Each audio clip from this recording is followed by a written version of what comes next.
Bago magsimula ang kwento, mangyaring isulat sa comment section kung taga saan ang mga kaibigang nanonood ng kwentong ito.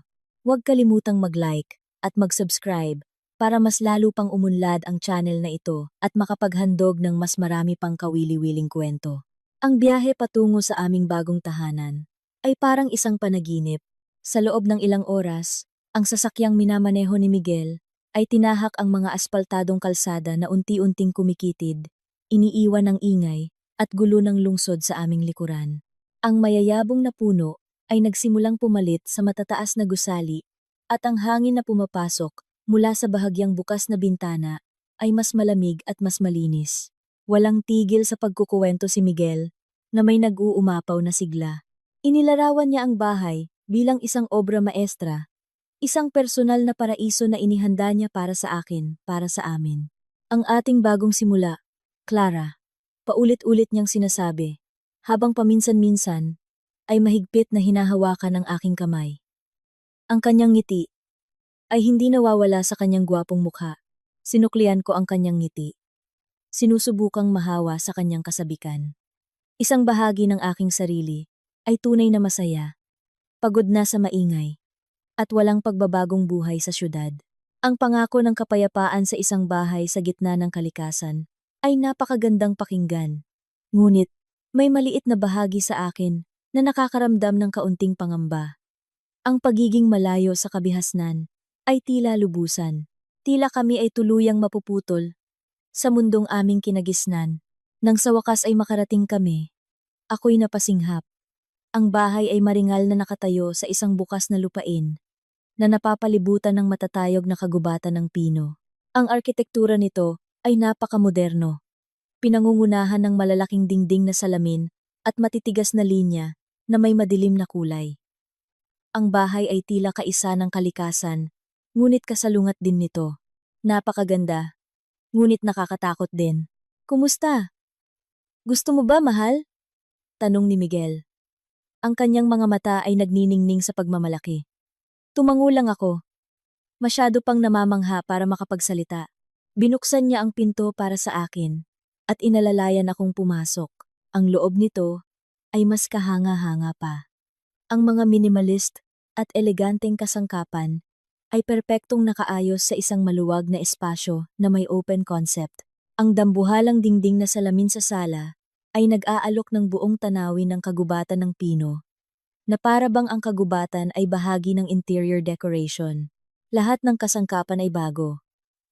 Lahat ng teknolohiya ay moderno. Ipinaliwanag ni Miguel ang bawat tampok ng detalyado, mula sa smart lighting system hanggang sa integrated room temperature controller.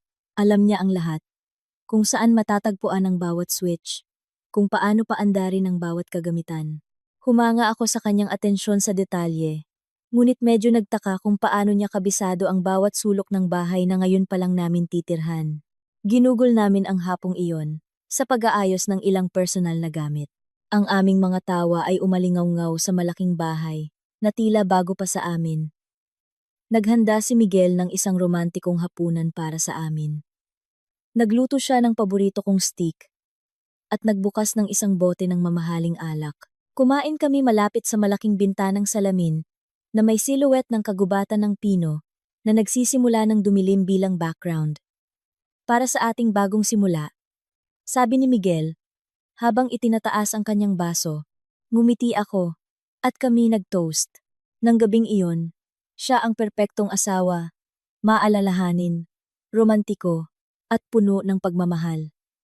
Tiniyak niya sa akin na lahat ng aking mga alalahanin tungkol sa pagiging malayo ay walang batayan. Ito ay isang pagkakataon para sa atin, na tunay na mag-focus sa isa't isa, nang walang abala mula sa trabaho, mga kaibigan, o kahit pamilya. Nang sabihin niya iyon, tinitigan niya ako ng malalim, at takabaabalang na takapuma.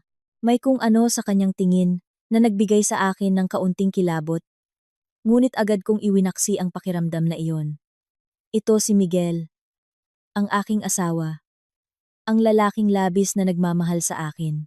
Habang tinutulungan siyang magligpit ng mesa, may napansin ako. Sa isa sa mga malalaking troso na sumusuporta sa kisame, May isang maliit na ukit na mukhang kakaiba. Ang hugis nito ay parang pinaghalong larawan ng mata at isang paikot na spiral. Ang ukit ay napakapino. Halos hindi makikita kung hindi pagtutuunan ng pansin. Miguel, ano ito?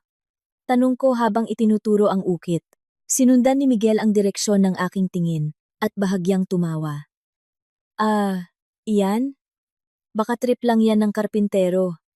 Huwag mo nang isipin, mahal. Ang mga lumang bahay minsan ay may sariling mga katangian. Magaan niyang sagot. Kumunot ang noo ko. Hindi ba't sinabi niya na ang bahay na ito ay itinayo mula sa simula, hindi isang lumang bahay? Ngunit ayaw kong sirain ang romantikong gabi sa isang maliit na debate. Tumango na lang ako at kinalimutan ang ukit. Pagkatapos ng hapunan, habang kami ay nagpapahinga sa sofa, tumunog ang telepono ni Miguel. Sinagot niya ito at lumayo ng kaunti. Seryoso ang kanyang mukha. Hindi nagtagal ang usapan. Nang siya'y bumalik, nagbago ang kanyang ekspresyon. Mahal, pasensya na talaga. May emergency sa opisina na kailangan kong tapusin ngayong gabi. Isang mahalagang kliyente mula sa ibang bansa. Hindi ko maaaring ipagpaliban. Sabi niya na may tunong puno ng panghihinayang. Naramdaman ko ang isang alon ng pagkadismaya. Ang aming unang gabi sa bagong bahay at kailangan kong mag-isa. Nang makita ang aking mukha, agad akong niyakap ni Miguel. Pangako, hindi ako magtatagal. Ilang oras lang. Magmamadali ako pabalik. Magpahinga ka na lang. Okay? Isipin mo na lang na sayo ang buong bahay na ito sa loob ng ilang oras. Pang-uudyok niya. Hinalikan niya ang aking noo. Nang matagal, at kinuha ang susi ng kanyang sasakyan. Inihatid ko siya hanggang sa harap ng pinto. Ilak mo lahat ng pinto. Huwag kang magbubukas para sa kahit sino hanggang sa makauwi ako. Habilin niya. Tumango ako at pinanood ang kanyang sasakyan na papalayo. Ang ilaw nito ay dahan-dahang nawawala sa pagitan ng mga puno. Ngayon, ako'y tunay na nag-iisa. Ang bahay na kanina'y mainit at marangya ay biglang naging napakalaki, napakawalang tao, at napakatahimik. Ikinandado ko ang pinto at bumalik sa sala. Ang katahimikan ay napakabigat, napakatindi. Kaya't naririnig ko ang tibok ng aking sariling puso. Ngunit, dahan-dahan, ang katahimikan ay nabasag. Isang mahinang ugong ang nagsimulang marinig. Napakahina, halos hindi marinig, na para bang nagmumula sa loob ng mga dingding. Sinubukan kong hanapin ang pinagmulan nito, ngunit ang tunog ay nasa lahat ng dako at wala saan man. At kasabay ng ugong na iyon, may nagsimula akong maamoy. Isang manipis na mabangong amoy. Tulad ng amoy ng tawas na sinusunog sa malayo. Sinuri ko ang lahat ng bintana. Lahat ay sarado. Saan nanggagaling ang amoy na ito? Ang hindi komportableng pakiramdam ay nagsimulang gumapang sa akin. Mag-isa ako sa isang dambuhalang bahay sa gitna ng kagubatan, na walang signal sa telepono. Nakakarinig ng mga kakaibang tunog, at nakakaamoy ng misteryosong bango. Ang unang gabi sa paraiso ay tila mas parang simula ng isang bangungot. Ang pakiramdam ng pagkabalisa ay patuloy na lumalaki habang lumilipas ang oras. Sinubukan kong ipagwalang bahala ito. Inabala ang sarili sa pag-aayos ng mga damit sa maluwag na master bedroom. Ngunit sa tuwing may sandaling katahimikan, ang ugong ay bumabalik, na tila nagpapayanig sa hangin sa paligid ko. Ang amoy ng tawas ay lalo ring tumitindi. Pinupuno ang aking ilong, bago biglang mawala muli. Nagpasya akong libutin muli ang bahay. Binuksan ang lahat ng ilaw sa bawat silid, na para bang ang maliwanag na ilaw ay maaaring magtaboy sa kakaibang pakiramdam na bumabalot sa akin. Ang bahay na ito ay napaka-perpekto. Masyadong perpekto. Bawat sulok ay malinis. Bawat gamit ay bago. Walang kahit isang butil ng alikabok o depekto. Tila ito ay mas mukhang isang display sa isang showroom kaysa sa isang tirahan. Ang pakiramdam ng pagiging isa ay lalong tumitindi. Kinuha ko ang aking telepono. Umaasa na kahit isang bar lang ng signal ay lilitaw. Wala. Kahit na magpadala ng maikling mensahe, ay hindi maaari. Tama si Miguel. Kami ay talagang naputol mula sa labas ng mundo. Ang kanyang pangako tungkol sa pag-focus sa isa't isa ay iba na ngayon ang tunog sa aking pandinig, mas parang isang magandang kulungan. Mula sa malaking bintana sa silid kainan. Tumingin ako sa labas. Sa pagitan ng madilim na hanay ng mga puno ng pino, may isang maliit na tuldok ng liwanag. Ang ilaw na iyon ay nagmula sa isang simpleng gusali sa tabi ng aming ari-arian. Isang gusali na lubhang kabaligtaran sa karangyaan ng aking bahay. Ito ay isang maliit na karinderya na may isang kariton sa harap. Naalala ko na nakita ko ito nang dumating kami kaninang hapon. Isang lalaking nasa katanghaliang gulang ang naglilinis ng kanyang kariton. Ang kanyang mga kilos ay tila matamlay sa ilalim ng isang dilaw na bumbilya. Pinagmasdan ko siya ng matagal. Ang lalaki na malalaman ko sa kalaunan na nagngangalang Mang Jun ay tila balisa. Paulit-ulit niyang itinitigil ang kanyang ginagawa at tumitingin ng diretso sa aking bahay. Hindi ito tingin ng isang mausisang bagong kapitbahay, kundi isang tingin na puno ng pagkabalisa. Kahit na takot, naramdaman kong kakaiba. Sinubukan kong maging palakaibigan, bahagyang binuksan ang pinto ng salamin at kumaway. Nang makita niya ako, ang lalaki ay nabigla. Ang kanyang mukha ay namutla. Hindi niya sinuklian ang aking kaway. Sa halip, nagmamadali niyang itinulak ang kanyang kariton papasok sa karinderya at isinara ng mahigpit ang pinto. Ang kanyang labis na reaksyon ay nagpatayo ng aking mga balahibo. Ano ang nakakatakot sa akin? O sa bahay na ito? Pumasok ako ulit. Ang pakiramdam ng pag-aalala ay lalong tumindi. Sinubukan kong kumbinsihin ang sarili na marahil ang lalaki ay isang taong mapag-isa na ayaw maabala. Nagpasya akong gumawa ng mainit na tsaa. Umaasang mapapakalma ang aking mga nerbiyos. Habang naghihintay na kumulo ang tubig, muli akong tumingin sa direksyon ng karinderya ni Mang Jun. Sa pagkakataong ito, may nakita akong mas kakaiba pa. Mula sa siwang ng kanyang bintana na madilim, nakikita ko ang kanyang anino na gumagalaw. Naglalakad siya sa paligid ng kanyang maliit na bahay, at sa bawat sulok ay humihinto siya at yumuyuko, na para bang may isinasaboy sa lupa. Ang kanyang mga kilos ay parang isang ritual. Ano ang kanyang ginagawa? Ang kanyang hindi pangkaraniwang pag-uugali ay nagdagdag ng bagong misteryo sa gabing ito. Lumalalim na ang gabi at hindi pa rin bumabalik si Miguel. Nagpadala ako sa kanya ng ilang mensahe. Alam kong hindi ito maipapadala. Ngunit kailangan kong gumawa ng isang bagay. Ang pakiramdam ng kalungkutan ay naging takot. Bawat maliit na ingay mula sa gubat ay parang mga yabag. Bawat anino ng puno na tinatangay ng hangin ay parang isang nagmamatiyag na figura. Ang ugong sa mga dingding ay tila lalong lumalakas. Ngayon ay parang isang panginginig na nararamdaman ko sa aking mga talampakan. Naupo ako sa malaking sofa, yakap-yakap ang isang unan. Sinubukan kong tawagan ang aking ina para lamang marinig ang boses ng operator na nagsasabing walang serbisyo. Nagsimulang tumulo ang aking mga luha. Naramdaman ko ang labis na kalungkutan at kawalan ng magawa. Sakto nang ako'y nagsimulang umiyak ng tahimik. Isang malakas na tunog ng pag-click ang narinig, na sinundan ng ganap na kadiliman. Nawalan ng kuryente. Ang buong bahay na kanina'y maliwanag ay ngayon ay nalunod sa makapal na kadiliman. Napasigaw ako sa gulat. Ang ugong ay biglang tumigil. At ang katahimikan na sumunod ay mas nakakatakot pa. Kinapakap ako ang aking telepono. Binuksan ang flashlight nito. Ang maliit na ilaw nito ay nagawa lamang na liwanagan ang isang makitid na lugar sa aking harapan na ginagawang mas mapanganib ang natitirang madilim na silid. Ang puso ko ay kumakabog ng napakabilis, na parang sasabog. Hindi ko alam kung ano ang gagawin. Manatili dito sa dilim o subukang lumabas. Ngunit lalabas saan? Sa madilim na gubat? Sa gitna ng pagkasindak na iyon, nakarinig ako ng isa pang tunog. Isang tunog na nagpatigil sa daloy ng aking dugo. Kalabog, kalabog, kalabog. May isang taong kumakalabog sa aking pintuan, nang napakalakas at may pagkasindak. Pinigil ko ang aking hininga. Ang aking katawan ay nanigas sa kinatatayuan. Sino iyon? Imposibleng si Miguel ang kumakalabog sa pinto na parang baliw.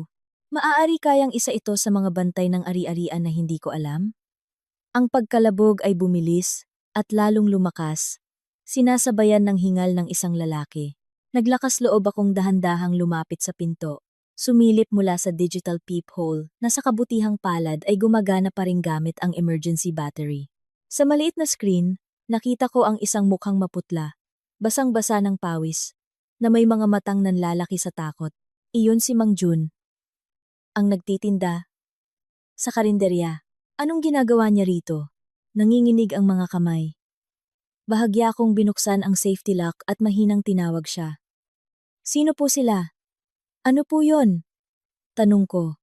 Sa sandaling nagkaroon ng maliit na siwang sa pinto, agad niyang idinikit ang kanyang mukha sa siwang. Hinihingal siya.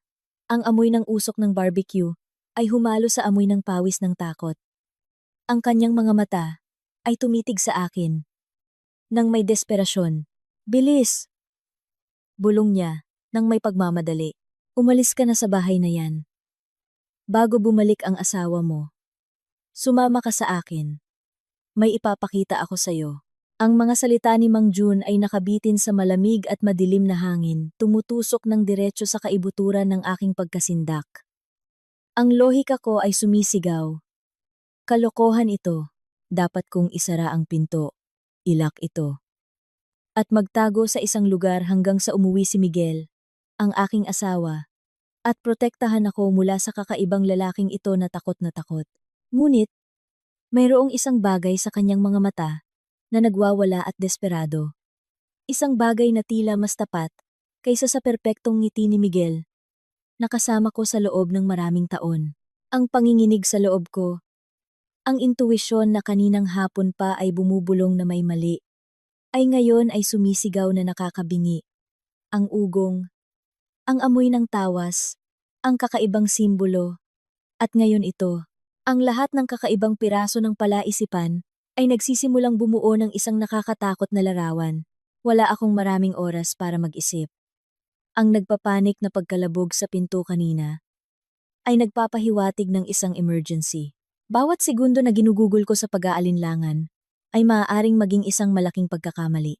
Hindi namamalayan. Ang aking mga kamay ay kumilos ng kusa. Binubuksan ang natitirang mga kandado. Lumabas ako sa aking madilim na bahay.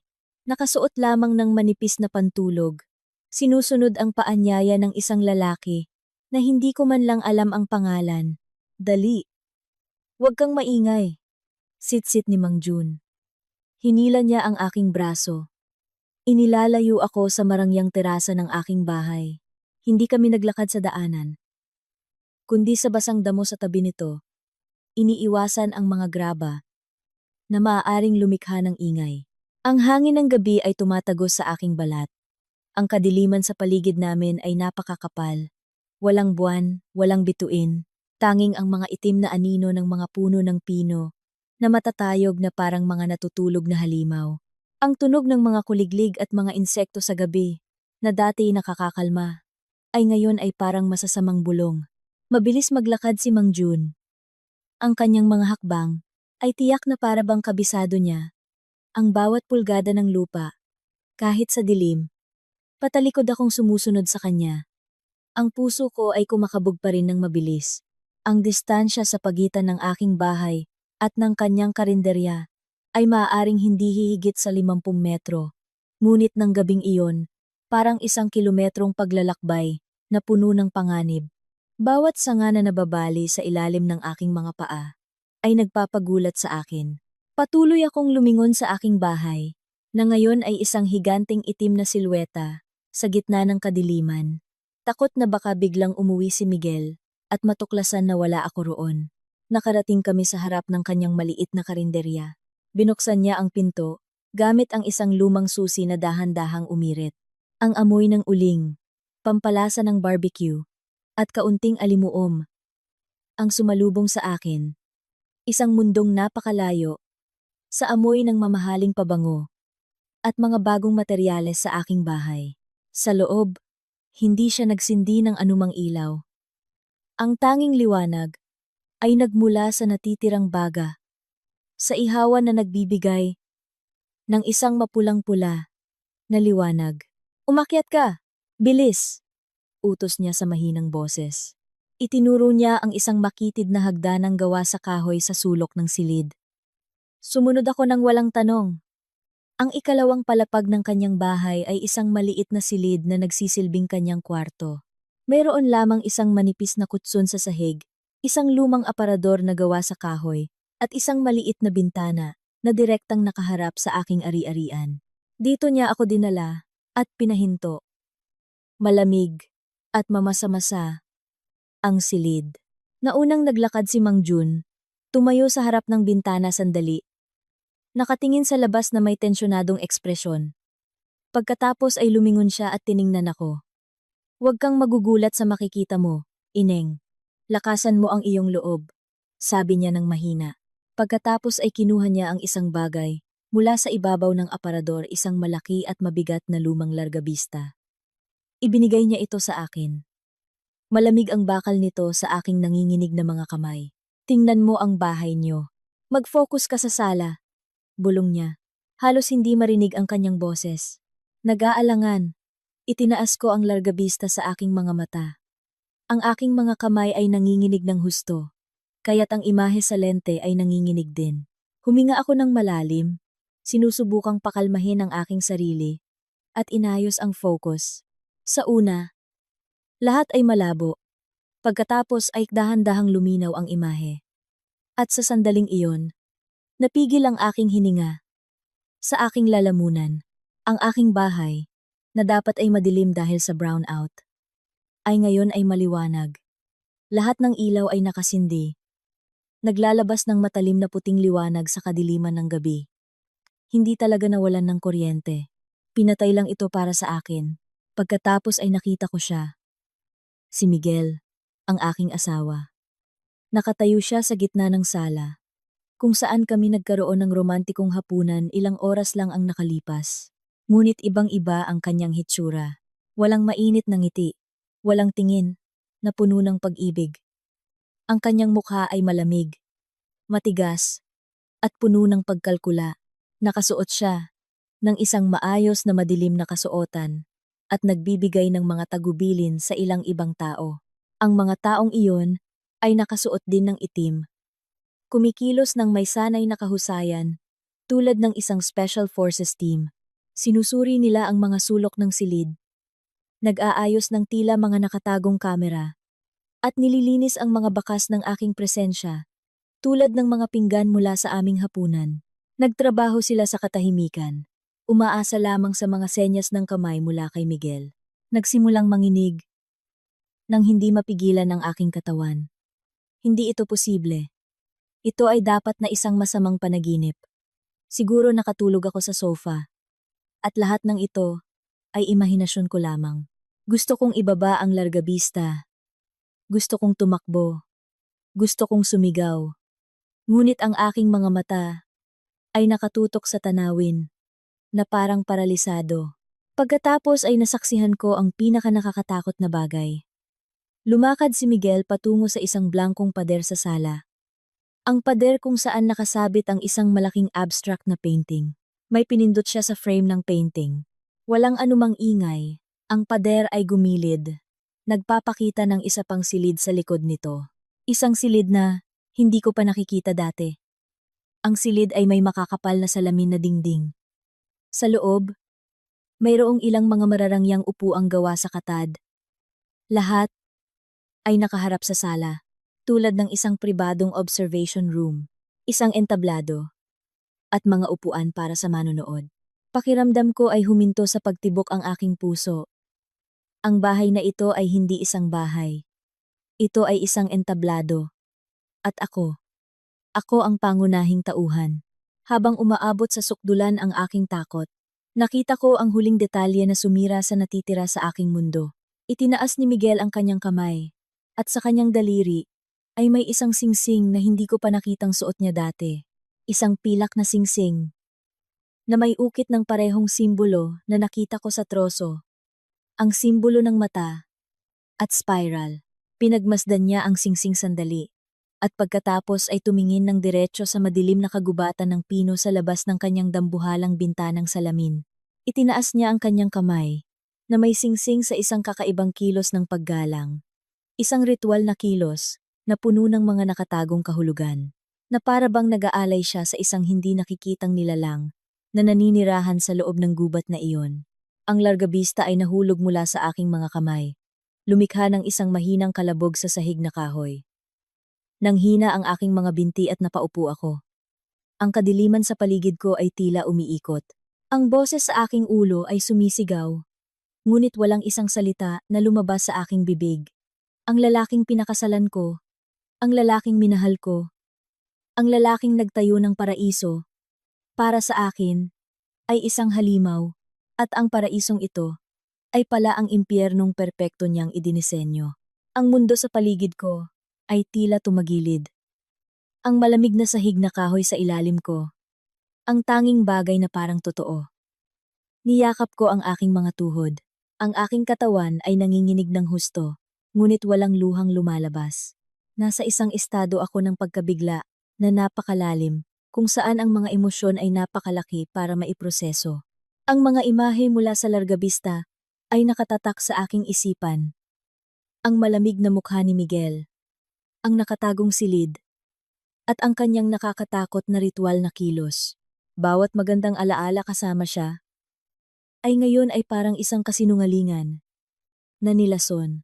Bawat tawa, bawat yakap, bawat salita ng pag-ibig, lahat ay bahagi ng isang malaking dulaan upang dalhin ako sa lugar na ito, sa bahay katayan na ito.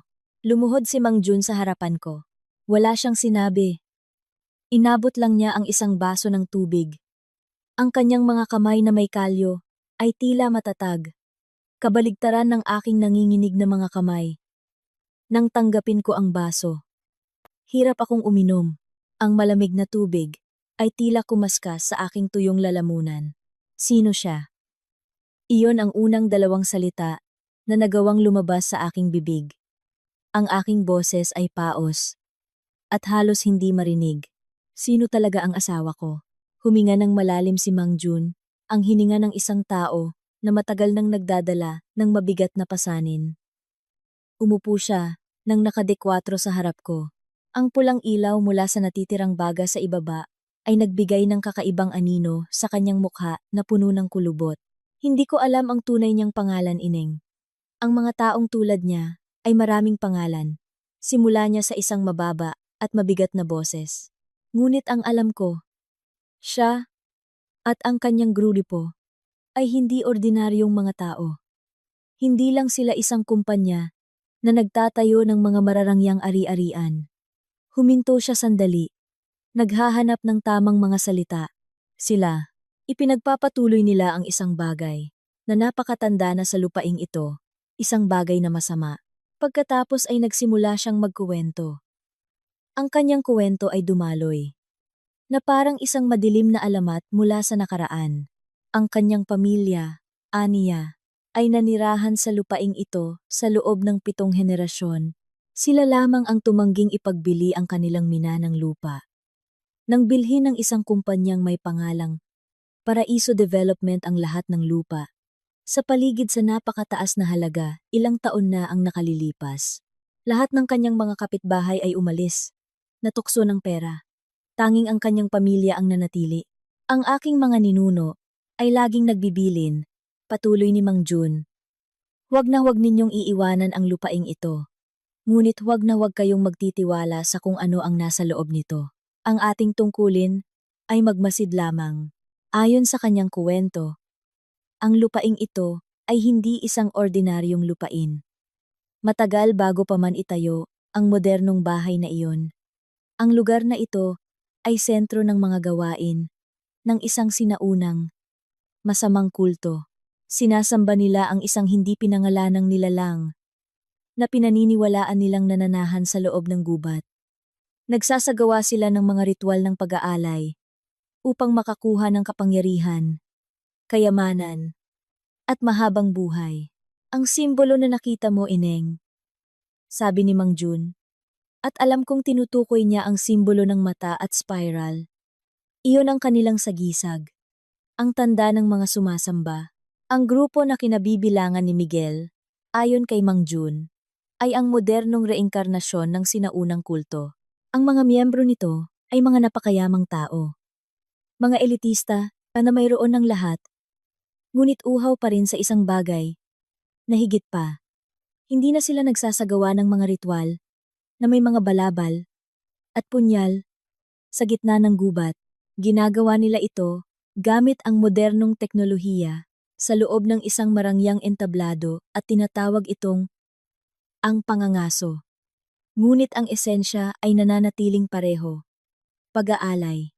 Naniniwala sila na sa pamamagitan ng pag-aani ng takot at kawalan ng pag-asa mula sa isang biktima, sa isinumpang lupaing ito, tatanggap sila ng mga biyaya mula sa nilalang na kanilang sinasamba. Nagsimulang mamasa ang likod ko sa malamig na pawis.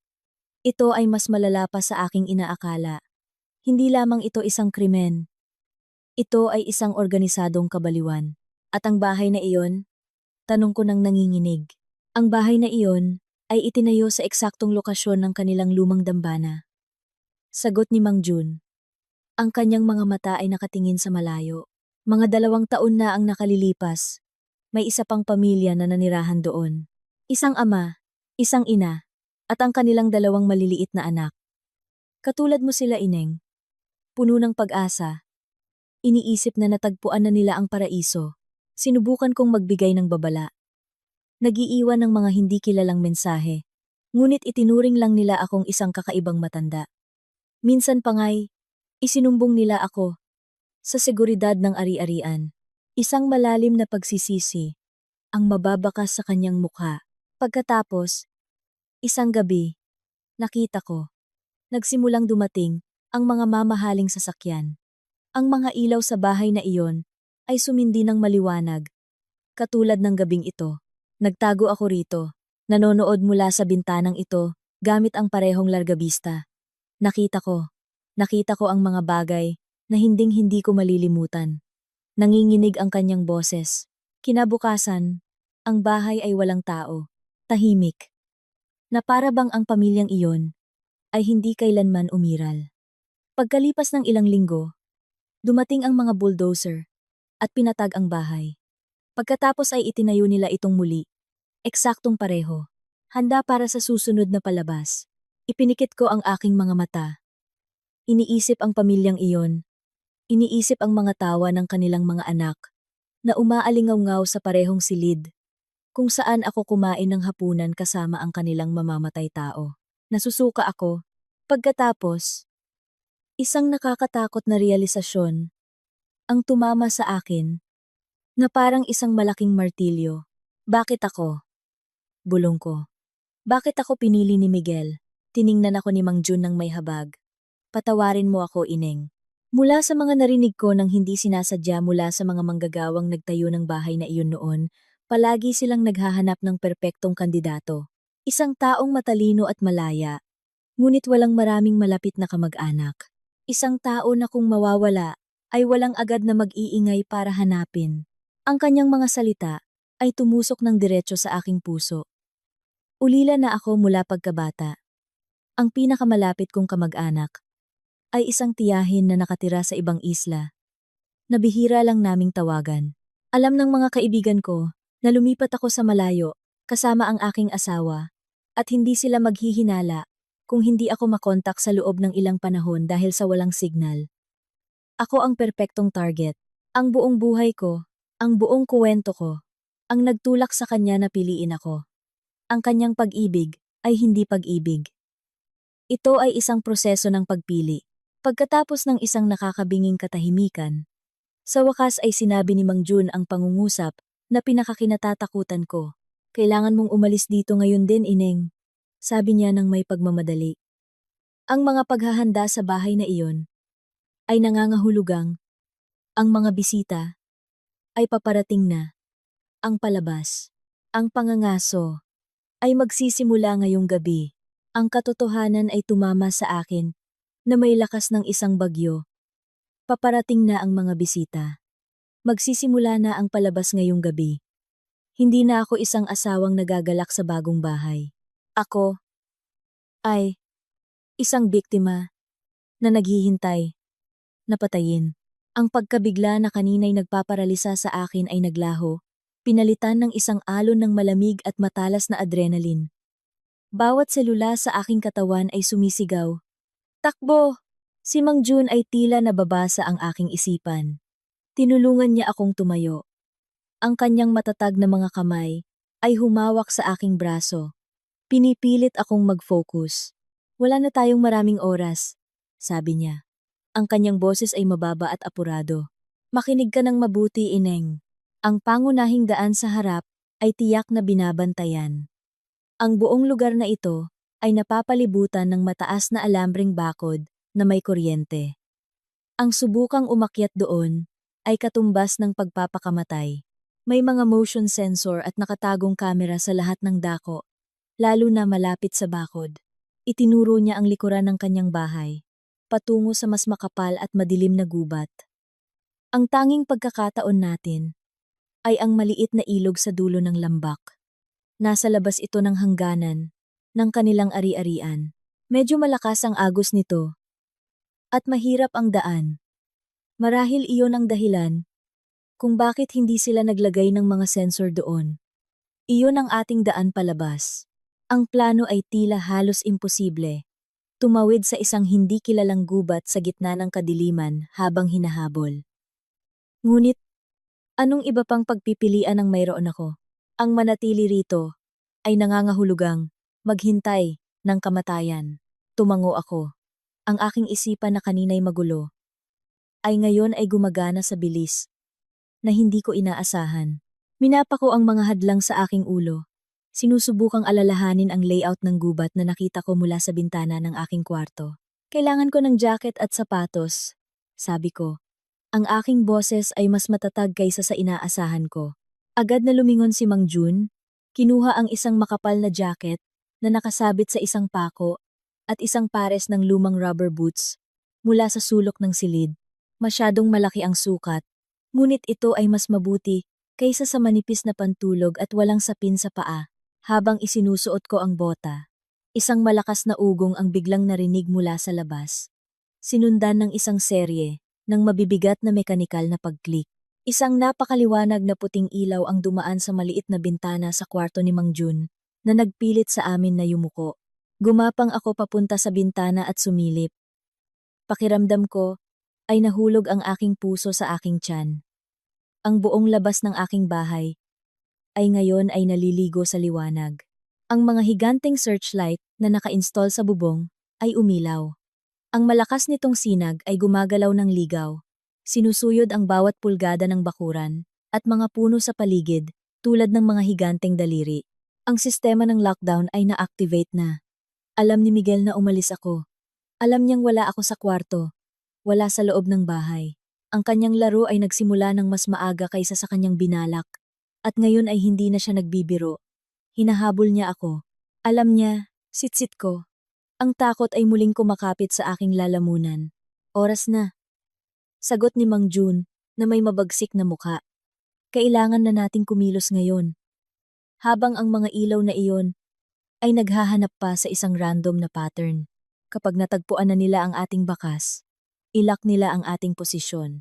Dinala niya ako pababa sa unang palapag, patungo sa sira-sirang pinto sa likod ng kanyang karinderya. Manatiling nakayuko. Gumalaw mula sa isang puno, patungo sa isa pa. Huwag tumakbo sa bukas na lugar. At anuman ang mangyari, huwag kang hihinto, habilin niya. Tumango ako, huminga ng malalim. Sinusubukang punuin ang aking mga baga ng lakas ng loob. Pagbukas ng pinto, agad kaming tumakbo.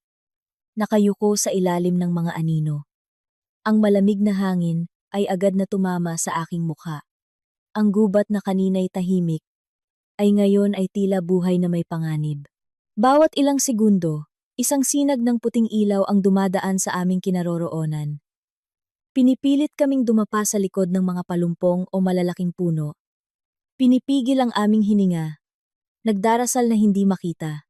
Ito ay isang bangungot na naging totoo. Tumatakbo ako ng walang direksyon sa likod ni Mang Jun. Ang aking mga paa na nakasuot ng malalaking bota ay madalas na natitisod sa mga hindi nakikitang ugat ng puno. Ang matutulis na sanga ay kumakaskas sa aking mukha at mga braso. Nagiiwan ng mga mahapding galos. Ang tunog ng aking sariling hininga.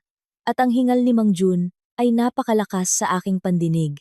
Patuloy kaming tumakbo. Nang mas malalim sa gubat. Ang mga searchlight mula sa bahay ay lalong lumalayo. Ngunit ang panganib ay tila lalong lumalapit.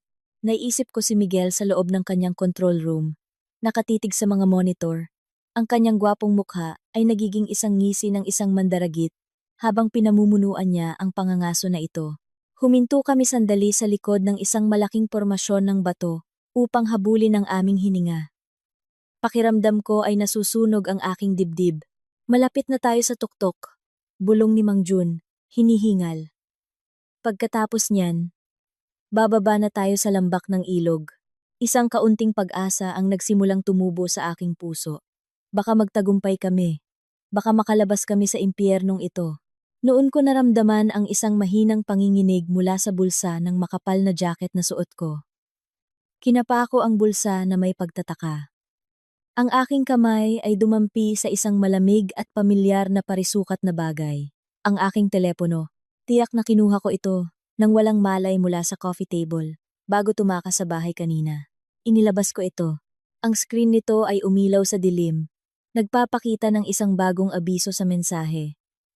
Nanlaki ang aking mga mata. Paano nangyari ito? Wala namang signal dito. Nanginginig ang mga daliri. Binuksan ko ang mensahe. Galing ito kay Miguel. Mayroon lamang isang maikling pangungusap. Ngunit sapat na ang pangungusap na iyon upang patigilin ang dugo sa aking mga ugat at wasakin ang lahat ng pag-asang aking binuo. Ang mensahe ay nagsasabing, "Mahal, nasaan ka? Huwag kang maglaro ng taguan. Hindi pa nagsisimula ang laro." Tinitigan ko ang screen. Ang mga salita ay tila sumasayaw, nang iinsulto sa akin. Hindi kailanman nawala ang signal. Ang signal ay kontrolado. Hinayaan niyang pumasok ang mensaheng ito. Gusto niyang malaman kung nakikita niya ako. Gusto niyang malaman kung ang pagtakas na ito ay bahagi ng kanyang laro. Pinaglalaruan niya ako. Ninanamnam ang bawat segundo ng aking takot. Isang di maalarawang takot ang gumapang sa aking gulugod. Tumingala ako mula sa telepono. Ang aking mga mata na puno ng takot ay nakatitig sa kadiliman sa paligid. Ang aking nanginginig na kamay ay sumandal sa isang malaking puno ng pino sa tabi ko upang suportahan ang aking katawan na biglang nanghina. At doon, sa ilalim ng aking palad, naramdaman ko ito. Isang magaspang, hindi natural na ibabaw sa balat ng puno. Inilipat ko ang aking kamay. At sa mahinang liwanag mula sa screen ng aking telepono, nakita ko ito ng malinaw. Malalim na nakaukit sa balat ng puno. Isang simbolo ng mata at spiral. Ang gubat na ito ay minarkahan. Ito ay hindi lamang isang pangangaso. Ito ang kanyang dambana ng pag-aalay. Ang mensahe mula kay Miguel at ang ukit ng simbolo sa puno ay nagtulungan upang sirain ang natitirang bahagi ng aking diwa. Ang pakiramdam na ako'y pinaglalaruan ay mas nakakatakot kaysa sa simpleng hinahabol. Bawat hakbang na aking ginagawa, bawat hininga na aking pinaghirapang hininga, lahat ng iyon ay bahagi lamang ng libangan para sa aking asawa at sa kanyang mga bisita. Ang gubat na ito ay hindi isang daan patungo sa kalayaan. Ito ay isang labirinto na ang mga pader ay mga puno at ang kisame ay takot. Napaupo ako sa lupa, sumandal sa isinumpang puno. Ang kawalan ng pag-asa ay napakakapal, parang putik na humihila sa akin pababa. Alam niya, bulong ko ng paos, mas para sa aking sarili kaysa kay Mang Jun. Alam niya kung nasaan tayo. Lahat ng ito ay laro lang para sa kanya. Sa unang pagkakataon, nakita ko ang isang bahid ng pag-aalinlangan sa mga mata ni Mang Jun. Ngunit agad niya itong iwinaksi. Hinawakan niya ang aking balikat. Marahan ngunit matatag na inalog. Huwag mong hayaang manalo siya. Ineng, huwag mong ibigay sa kanya ang gusto niya. Ang takot mo ang pagkain niya. Sabi niya. Kailangan nating magpatuloy. Ang kanyang teknolohiya ay maaaring sopistikado. Ngunit hindi niya kilala ang gubat na ito tulad ko. Ang kanyang desperadong katapangan ay nakahawa sa akin. Oo, tama siya.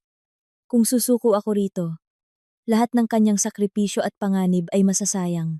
Tumayo ako, nanginginig pa rin ang aking mga binti, ngunit ang aking determinasyon ay nagsimulang tumigas muli. Saan ngayon?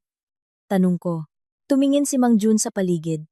Sinusubukang kilalanin ang kanilang posisyon sa dilim. Pagkatapos ay napako ang kanyang mga mata sa isang bagay sa malayo, isang hugis na halos hindi makita. Sa pagitan ng mga puno. Doon, turo niya. May isang lumang generator shed doon, hindi kalayuan. Naiwan mula sa isang logging company na narito mga dekada na ang nakalilipas. Hindi ito sinira ng kumpanya ni Miguel. Hinayaan lang na mabulok. Baka ang lugar na iyon ay isang blind spot. Isang lumang gusali na may makapal na pundasyong semento. Baka hindi tumagos ang kanyang mga heat sensor. Ito ay isang sugal. Ngunit kailangan natin ng isang lugar upang magtago at mag-isip sandali. Iyon ang aming tanging pag-asa. Muli kaming nagsimulang gumalaw. Sa pagkakataong ito ay mas mabagal at mas maingat. Dumudulas mula sa isang anino patungo sa isa pa. Ang tunog ng sirena o mga asong pang-amoy na inaasahan kong maririnig mula sa malayo ay hindi kailanman dumating. Tito, ang pangangaso na ito ay tahimik, pribado, na lalong nagpapatakot dito. Pagkatapos ng mga 10 minutong paglalakad, natagpuan namin ito. Isang maliit na gusali na gawa sa pulang ladrilyo na nangingitim na dahil sa lumot. Halos natatakpan ng mga ligaw na baging. May mga butas na ang bubong nito at ang pinto nitong gawa sa makapal na metal ay tila kalawangin na. Ang lugar ay nagpapalabas ng isang aura ng katahimikan at pagpapabaya sa kaunting pagsisikap na gawang buksan ni Mang Jun ang pinto na hindi pala nakalak. Ang tunog ng umuugong na mga bisagra na hindi na ginagamit ay nakakabingi sa katahimikan ng gubat. Agad kaming pumasok at isinara muli ang pinto. Nilubog ang aming mga sarili sa ganap na kadiliman at sa nakakasakal na amoy ng alimuong. Ang hangin sa loob ay mabigat, puno ng amoy ng lumang langis, makapal na alikabok, at halumigmig. Nagsindi si Mang Jun ng posporo. Sa kumikislap nitong liwanag, nakita namin ang laman ng silid. Isang higanteng, kinakalawang na makina ng generator, ang nakatayo sa gitna na parang bangkay ng isang sinaunang hayop. Ang mga dingding ay puno ng mga lumang panel ng kuryente at mga nakalawit na kable. Sa isang sandali, nakahinga kami. Ang makapal na pader na ladrilyo ay nagpapahina sa mga tunog ng gubat at ang bubong sa aming ulunan ay nagbigay ng isang ilusyon ng kaligtasan. Ligtas kami. Kahit pansamantala, ginamit namin ang mahalagang oras ng pahinga upang suriin ang aming kalagayan. Ang aking mga paa ay may paltos, at ang aking mga kamay ay puno ng mga galos. Si Mang Jun ay tila pagod na pagod, habang kami ay nakaupo sa katahimikan. Sinusubukang ibalik ang aming lakas. May napansin akong kakaiba. Sa isang sulok ng silid, may ilang mga tabla sa sahig na gawa sa kahoy, na mukhang medyo bago at mas malinis kaysa sa iba, na para bang may nag-alis na nito dati. Dahil sa kuryusidad, lumapit ako. Lumuhod ako at sinubukang iangat ang isa sa mga tabla. Madali itong umangat. Sa ilalim nito ay may isang maliit na puwang at sa loob ng puwang nakalagay ang isang hindi tinatablan ng tubig na metal na kahon na kasing laki ng isang kahon ng sapatos. Kumabog ang aking puso. Hindi ito pag-aari ni Mang Jun. Nanginginig ang mga kamay. Inangat ko ang kahon. Mabigat. Binuksan ko ito. Ang laman nito ay nagpasama sa aking pakiramdam. Sa loob, nakabalot sa isang kupas na telang pelus, ay isang koleksyon ng mga nakakatakot na personal na gamit. Isang relong panlalaki, na may basag na salamin na huminto sa 2017. Isang pilak na kuwintas, na hugis puso ng isang babae. Sa loob ay may larawan ng isang mag-asawang masayang nakangiti. Isang maliit na teddy bear na nawawala ang isang mata. At ilang mga wallet na naglalaman ng mga ID ng iba't ibang tao. Ito ay isang hindi minarkahang libingan ng mga nakaraang biktima. Isang pribadong museo na iniwan ng mga ngaso o marahil ang huling taguan ng isa sa mga biktima. Sa ilalim ng kahon, sa ilalim ng lahat ng nakakatakot na bagay, may isa pang bagay. Isang maliit na diary na may balat na katad na sira-sira na. Kinuha ko ito at binuksan. Ang sulat kamay sa loob ay maayos sa simula, pagkatapos ay naging mas magulo at puno ng takot sa mga huling pahina. Ang diary ay pag-aari ng isang lalaking nagngangalang Aris. Isang mananalaysay. Siya ang ama ng pamilyang ikinuwento ni Mang Jun. Sa mga unang pahina, isinulat niya ang tungkol sa kanyang kagalakan sa paglipat sa magandang bagong bahay. Ngunit dahan-dahan, ang kanyang mga tala ay napuno ng parehong mga kakaibang bagay na naranasan ko. Ang ugong, ang pakiramdam na pinagmamasdan, at ang pagtuklas ng simbolo ng mata at spiral sa iba't ibang lugar. Bilang isang mananalaysay, nagsimula siyang magsaliksik tungkol sa simbolo at sa kasaysayan ng lupain. Ang kanyang natuklasan ay nagpatakot sa kanya. Binuklat ko sa huling pahina. Sa kanyang huling entry, ang kanyang sulat kamay ay halos hindi mabasa, na para bang isinulat nang nagmamadali sa gitna ng matinding takot. Ang entry ay maikli, ngunit ang mga salita nito ay habambuhay na babagabag sa akin. Isinulat niya, hindi lang sila pumapatay. Naniniwala silang nag-aani sila ng takot. May isang bagay na mas matanda sa lupaing ito. Isang bagay na kumakain ng emosyong iyon.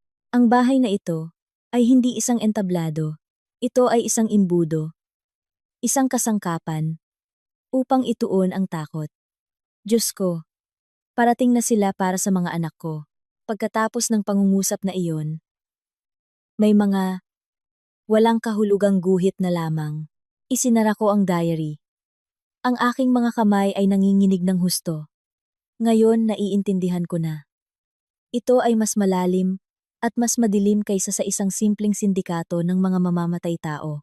Si Miguel at ang kanyang mga kliyente ay hindi lamang naghahanap ng libangan. Nagpapakain sila ng isang bagay. At ngayong gabi, ang aking takot ang kanilang pangunahing handog. Ang diary ay mabigat sa aking mga kamay. Hindi dahil sa pisikal na bigat nito, kundi dahil sa bigat ng katotohanang nilalaman nito. Ang mga huling salita ni Aris, ang mananalaysay, ay nagbago ng lahat. Hindi na ito tungkol sa pagtakas mula sa mga mamamatay tao. Ito ay tungkol sa pag-survive sa isang ritual. Si Miguel at ang kanyang mga kliyente ay hindi lamang mga manunood na uhaw sa dugo. Sila ay mga sumasamba na nagsasagawa ng isang seremonya, at ang aking takot, ang aking kawalan ng pag-asa, ang handog na kanilang hinahanap, isang bago, malamig, at matalas na kamalayan, ang nagsimulang mabuo sa gitna ng aking pagkasindak. Kung takot ang gusto nila, hindi ko na ito ibibigay. Kung ang aking pagdurusa ang kanilang layunin, tumatanggi akong maging biktima. Ang galit, isang dalisay, at nag-aalab na emosyon, ay nagsimulang pumalit sa nakakaparalisang takot. Galit kay Miguel, para sa kanyang hindi mailarawang pagtataksil. Galit sa mga walang mukhang halimaw na darating upang panoorin akong wasakin. Galit sa anumang nilalang na kanilang sinasamba. Sa isinumpang lupaing ito, hindi ako magiging handog. Hindi ko sila papakainin. Papatayin ko sila sa gutom. Hindi tayo tatakbo. Sabi ko, ang aking boses ay parang banyaga sa aking sariling pandinig. Mas malakas at mas matatag. Tiningnan ako ni Mang Jun nang may pagtataka. Anong ibig mong sabihin, Ineng? Kailangan nating umalis dito. Pagpupumilit niya. Umalis saan, Mang Jun? Sagot ko. Ang aking tingin ay nakatuon sa koleksyon ng mga gamit sa loob ng metal na kahon. Kung makatakas tayo, maghahanap siya ng iba. Isang ibang Clara. Isang ibang pamilya. Tulad ng pamilya ni Aris. Hindi ito titigil.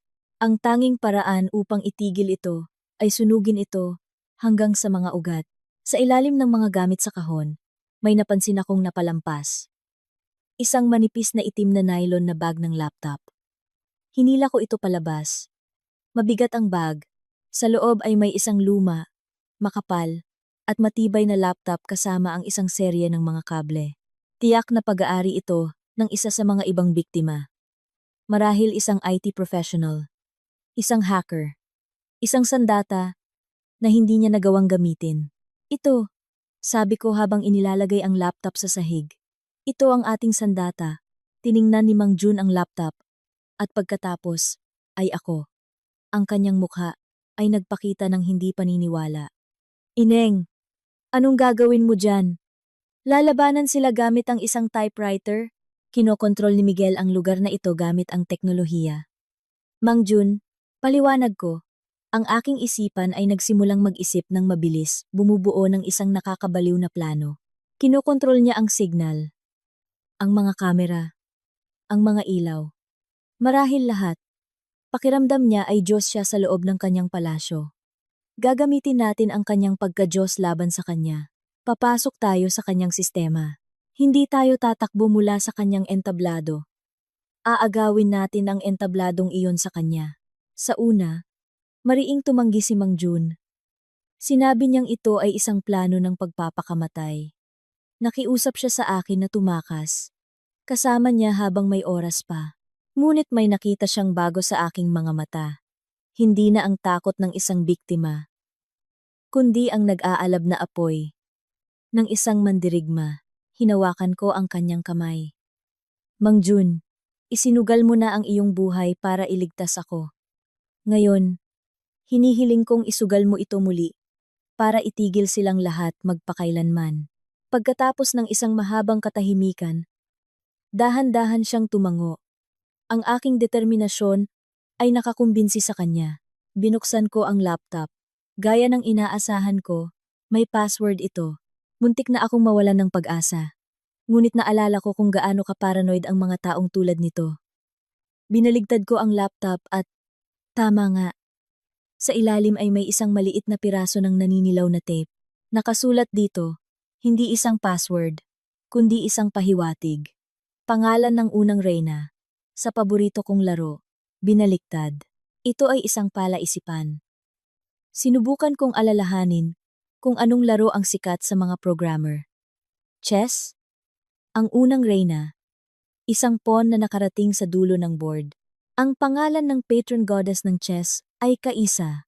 Tinipa ko ang ASSIAC, nabigo. Sa kawalan ng pag-asa, tinipa ko lang ang pangalan nito, CAISSA, at pinindot ang enter. Kumislap ang screen at lumitaw ang desktop. Ang hacker ay masyadong matalino. Gumamit siya ng isang komplikadong palaisipan upang itago ang pinakasimpleng password. Sa loob ng laptop ay may isang kayamanan. Ang hacker na ito ay malinaw, na may pinlano bago siya nahuli. May isang folder na pinangalanang network map sa kanyang desktop. Binuksan ko ito. Ang laman nito ay isang kumpletong blueprint ng buong sistema ng seguridad at automation ng bahay ni Miguel. Ang layout ng mga kamera, lokasyon ng mga sensor, control sa audio, sistema ng paglock ng pinto, kahit na mga diagram ng mga mekanikal na bitag na hindi ipinakita sa akin ni Miguel. Ang sistema ay idinisenyo ng may labis na kayabangan napakalakas, ngunit may ilang mga backdoor na sadyang iniwan. Malamang na ng hacker na ito mismo, noong pinilit siyang install ito, nagsimula akong magtrabaho. Ang aking mga daliri ay sumasayaw sa keyboard sa bilis na akala ko'y nakalimutan ko na mula nang iwan ko ang mundo ng IT. Sinundan ko ang mga digital na bakas na iniwan ng hacker. Binubuksan ang mga backdoor na iyon isa-isa. At pagkatapos, nagtagumpay ako. Nakuha ko ang administrative access sa buong network. Ako ang multo sa loob ng makina ni Miguel. Ang unang bagay na ginawa ko ay i-access ang mga feed ng kamera ng direkta. Ang aking screen ay nahati sa 12-dosenang maliliit na kahon. Ipinapakita ang bawat sulok ng isinumpang ari-arian na ito. Nakita ko ang mga bantay na nakasuot ng itim na uniforme na nagpapatrolya sa perimeter. Nakita ko ang madilim na gubat. At nakita ko ang pangunahing sala. Kumabog ng mabilis ang aking puso. Bumaba sila mula sa mga tahimik na itim na sedan. Naglalakad ng may karangalan patungo sa aking bahay. Sila ay mga nasa katanghaliang gulang na lalaki at babae na nakasuot ng mamahalin at eleganteng damit. Ngunit ang kanilang mga mukha ay natatakpan ng malamig at walang ekspresyong puting porselanang maskara. Sila ay isang koleksyon ng mga hindi makilalang halimaw. Sinalubong sila ni Miguel sa pinto. Nakasuot na rin ng ibang, mas formal na Amerikana. Kumilos siya na parang isang perpektong host. Inaanyayahan ang mga nakamaskarang demonyo sa kanyang bahay. Naglakad sila lampas sa sala at pumasok sa nakatagong observation room. Naupo sila ng tahimik sa mga mararangyang upuang gawa sa katad, naghihintay na magsimula ang palabas. Naghihintay na ako ay kaladkarin sa entablado. Tinitigan ko ang screen. Sa tanawin ng tahimik at sibilisadong party ng mga halimaw, umabot sa sukdulan ng aking galit. Hindi ko sila hahayaang manood. Ngayong gabi, ako ang magiging direktor. At silang lahat, kasama ang aking asawa, ang magiging mga bida sa kanilang huling palabas. Ang mga gulong ay umikot na. Mula sa isang target na tumatakbo sa takot sa gubat. Ngayon ay nakaupo ako sa isang mamasa-masang lumang shed. Hawak ang buong kontrol sa kulungan na kanilang nilikha para sa akin. Ang posisyon ng direktor ay akin na ngayon. Nakatayo si Mang Jun sa likuran ko, nakatitig sa screen ng laptop na may halong pagkamangha at takot. Siya ang naging aking stage crew sa operasyong ito. Nang paghihiganti, ang aking unang hakbang ay dapat maging maingat.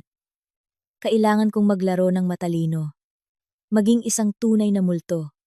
Nagsimula ako sa pagmamanman. Lumikha ako ng isang 50 minutong loop ng footage mula sa ilang kamera sa gubat para sa sinumang tumitingin sa mga security monitor. Ang sektor na iyon ay magmumukhang tahimik at walang laman. Doon ko lilikhain ang isang ligtas na daanan para sa amin. Kailangan nating bumalik sa bahay na iyon, sabi ko kay Mang Jun. Ipinapakita ng diagram na ang pangunahing server hub ay nasa basement sa ilalim ng kusina. Kailangan ko ng pisikal na access doon para malako sila ng tuluyan at ma-broadcast ang lahat sa labas ng mundo. Napalunok si Mang Jun. Ang ideya ng pagbalik sa lungga ng leon ay malinaw na nakakatakot sa kanya, ngunit tumangulang siya. Nagtiwala siya sa akin. Ang pagbabalik ay naramdamang 100 beses na mas nakakakaba kaysa sa aming pagtakas. Hinto, bulong ko. Sa screen, nakita ko ang isang bantay na papalapit. Mabilis kong in-access ang audio system sa sektor na iyon. Pumili ako ng tunog ng isang nabaling sanga at pinatugtog ito mga 50 metro sa kaliwa ng bantay. Agad na lumingon ang kanyang ulo. Ngayon, sit-sit ko. Agad kaming tumakbo patawid sa daanan. Gumana ito. Kaya kong kontrolin ang kanilang mga mata at tainga. Nakarating kami sa likurang pader ng bahay. Mayroong isang nakatagong service ventilation hatch sa likod ng makakapal na palumpong. Nagawang buksan ito ni Mang Jun. Nang walang ingay, isa-isa kaming gumapang papasok sa makitid at maalikabok na daanan patungo sa basement. Nang kami ay nasa loob na, nagpasya akong oras na upang simulan ang unang yugto ng aking palabas. Uunahin kong atakihin ang kanyang mga manunood. In-access ko ang mga kamera sa loob ng observation room. Ang mga nakamaskarang bisita ay nakaupo ng tahimik. Inactivate ko ang sopistikadong audio system sa loob ng room na iyon. Sinimulan ko sa pamamagitan ng pagpapatugtog muli ng mahinang ugong na narinig ko dati. Pagkatapos ay idinagdag ko ang susunod na layer. Gamit ang diary ni Aris, nirecord ko ang aking sariling boses habang binubulong ang kanyang mga pinaka-nakakatakot na salita. Nag-aani ng takot. Isang imbudo upang ituon ang takot. Pinutol-putol ko ang mga pangungusap at ipinroyekto ito gamit ang mga multi-point speaker. Ang mga bulong ay tila nagmumula sa lahat ng direksyon. Nagsimulang makita ang pagkasindak. Ang mga bisita ay naging tensyonado. Isa sa kanila ay tumayo at lumapit kay Miguel na nasa kabilang panig ng salamin tila nagrereklamo. Si Miguel, na nasa sala, ay idinikit ang isang daliri sa kanyang earpiece, tiyak na nagtatanong sa kanyang technical team kung ano ang nangyayari. Ito ang sandaling hinihintay ko. Na-hijack ko ang kanyang channel. Tiniyak kong tanging ang kanyang earpiece ang tatanggap ng aking transmission. Habang nakatingin siyang nalilito, ipinadala ko ang aking mensahe. Gamit ang isang boses na ginawa kong malamig.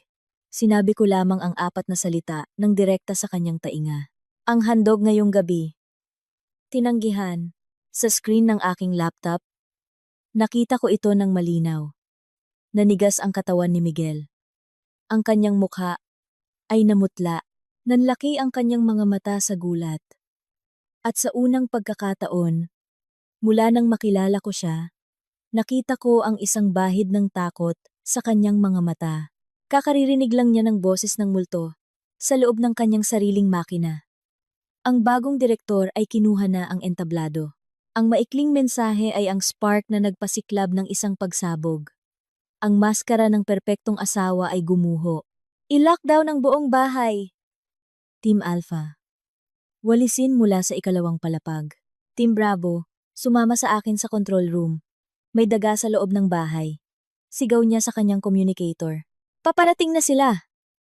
Mang Jun, barikadahan mo ang pinto. Sigaw ko.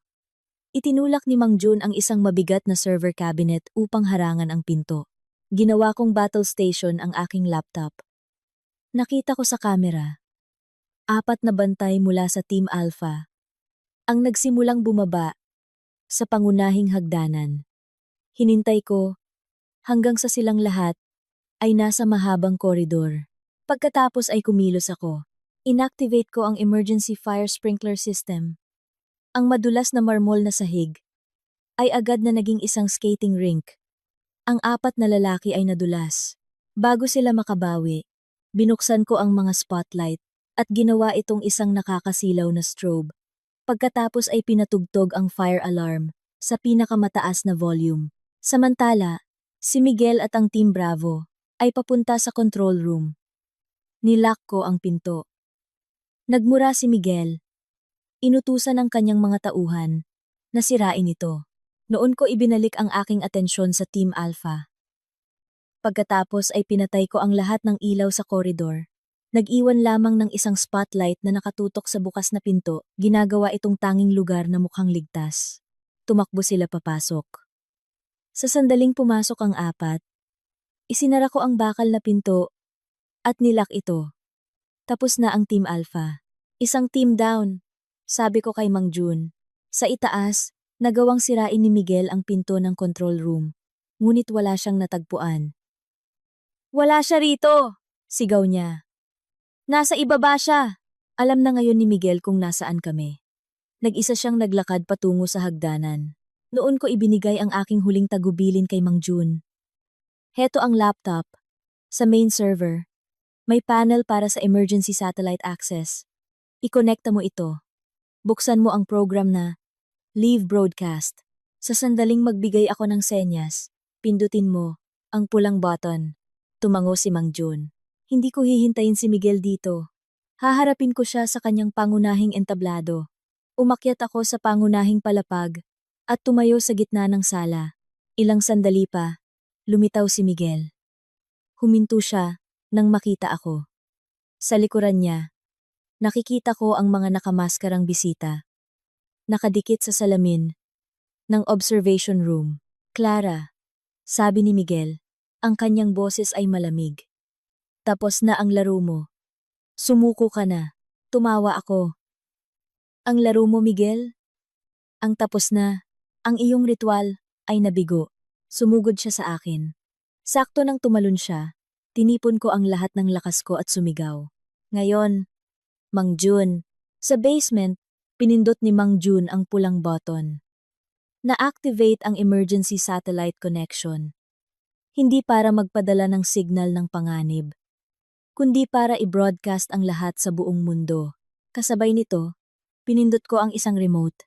Sa observation room, isang alarma ang tumunog at makakapal na bakal na pinto ang bumaba mula sa kisame. Ikinukulong ang mga bisita sa dilim. Nagulat si Miguel na nagbigay sa akin ng pagkakataong umiwas. Sa internet, isang video link ang kumalat na parang apoy na may pamagat, ang Bahay Handogan. Panoorin ang pangangaso ng tao ng mga elitista. Ipasa. Ang mga manonood ay binigyan ng live feed mula sa mga security camera. Ipinapakita ang gulo sa loob at ang aming laban sa sala. Hindi pa namamalayan ni Miguel ang sakuna. Muli siyang sumugod. Mas malakas siya. Ngunit alam ko ang layout ng bahay. Inactivate ko ang isang room divider. Isang pader na bumaba mula sa kisame. Pansamantalang naghihiwalay sa amin. Ang kanyang telepono ay nagsimulang mag-vibrate ng walang tigil. Dosenang mga abiso ang pumasok. Nakilala na ang kanyang mukha sa live broadcast. Tumingin siya sa mga kamera sa kisame. Sa wakas, ay naintindihan niya. Ang kanyang entablado ay naging isang pampublikong bitayan. Ang kanyang mukha ay naging isang blankong canvas ng kawalan ng pag-asa. At nagsimulang marinig ang mga sirena mula sa malayo. Tapos na ang laban. Napaupo si Miguel sa sahig. Talunan. Ang live broadcast ay nagpatuloy. Kinukunan ang bawat sandali. Ang pagdating ng SWAT team, ang pag-aresto kay Miguel, at ang sandali ng buksan ng rescue teams ang observation room.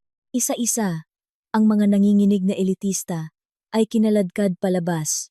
Ang kanilang mga maskara ay tinanggal. Inilalantad ang mga mukha ng mga kilalang hukom, politiko, at CEO sa isang mundong nanonood ng may pangingilabot. Ilang buwan pagkatapos, nagbago ang mundo. Ang iskandalo ng bahay handogan ay nagpabagsak sa mga gobyerno at sumira sa mga korporasyon. Si Miguel at lahat ng kanyang kliyente ay hinatulan ng habambuhay na pagkabilanggo.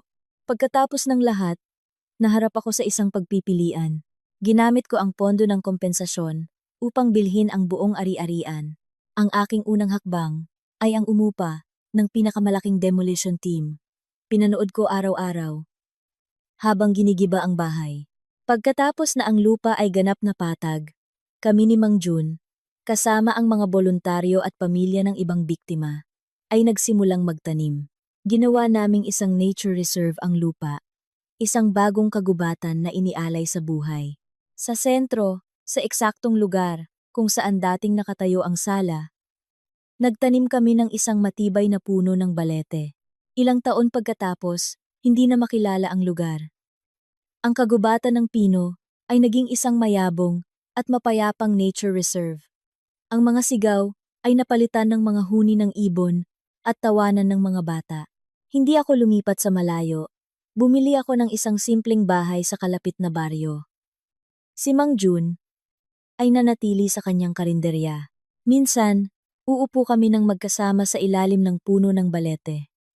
Hindi ko kailanman malilimutan ang gabing iyon. Ngunit tumanggi akong hayaan itong tukuyin ako. Naging isang tao lang ako na piniling magtanim ng isang hardin sa ibabaw ng isang libingan. At sa mapayapang katahimikan na iyon, sa wakas ay natagpuan ko ang ipinangako ni Miguel sa simula. Isang bagong simula. 15 taon. Makalipas. 15 taon na ang lumipas. Nakaupo ako sa isang bangkong kahoy, sa ilalim ng maringal na puno ng balete. Ang nature reserve na pinangalanan naming Lunti ang Pag-asa Park ay lumago ng mayabong. Ang tawanan ng mga batang naglalaro ay pumapalit sa alingaw-ngaw ng mga sigaw na dating bumabagabag sa aking mga panaginip. Kanina ka pa tinitingnan ng estudyanteng iyon, Clara, sabi ni Mang Jun, na ngayon ay puti na ang buhok. Isang dalaga ang lumapit. Isang journalism student na nagsusulat ng thesis tungkol sa kaso. 15 minuto lang. Sabi ko, sinagot ko ang kanyang mga tanong tungkol sa trauma at paggaling. Ang mga peklat ay hindi kailanman tuluyang nawawala, sabi ko. Ngunit natutunan kong mamuhay kasama ang mga ito. Sila ay tanda na nakaligtas ka. Bakit po kayo nanatili? Tanong niya. Dahil ang pagtakbo ay nangangahulugang hayaan ang halimaw na manalo. Sagot ko, ang tanging paraan upang tunay na gumaling ay bunutin ang ugat na iyon at magtanim ng bago sa lugar nito. Ikinuwento ko kung paano namin ginawang therapy ang pagtatanim, kung paano muling natagpuan ni Mang Jun ang kanyang tawa, at kung paano ko natagpuan ang kapayapaan sa pagkakita ng buhay na tumutubo mula sa aking sariling mga kamay. At siya? Maingat na tanong ng estudyante. Si Miguel. Pinatawad niyo na po ba siya? Natahimik ako. Ang pagpapatawad ay isang komplikadong salita. Wala na akong nararamdamang puot. Ngunit patawarin ang kanyang ginawa? Hindi. May mga gawa na hindi mapapatawad. Maaari lamang parusahan. Ayon sa mga huling ulat, si Miguel ay isang taong wasak na sa loob ng bilangguan, hindi dahil sa pagsisisi, kundi dahil sa pagkatalo. Ginugugol niya ang kanyang mga araw sa ganap na katahimikan, nakatitig sa pader. Ang kanyang kapalaran ay ang perpektong kabaligtaran ng kapalaran ng harding ito. Isang huling tanong na lang po, sabi ng dalaga. Ano po ang pinakamalaking aral na inyong natutunan? Ngumiti ako at itinuro ang paligid. Ang kadiliman ay totoo.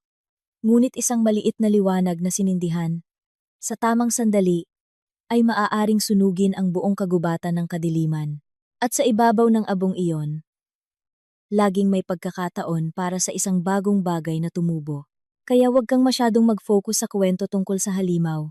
Payo ko sa kanya. Mag-focus ka sa hardin na tumubo pagkatapos. Dahil doon matatagpuan ang tunay na pag-asa. Umalis ang estudyante.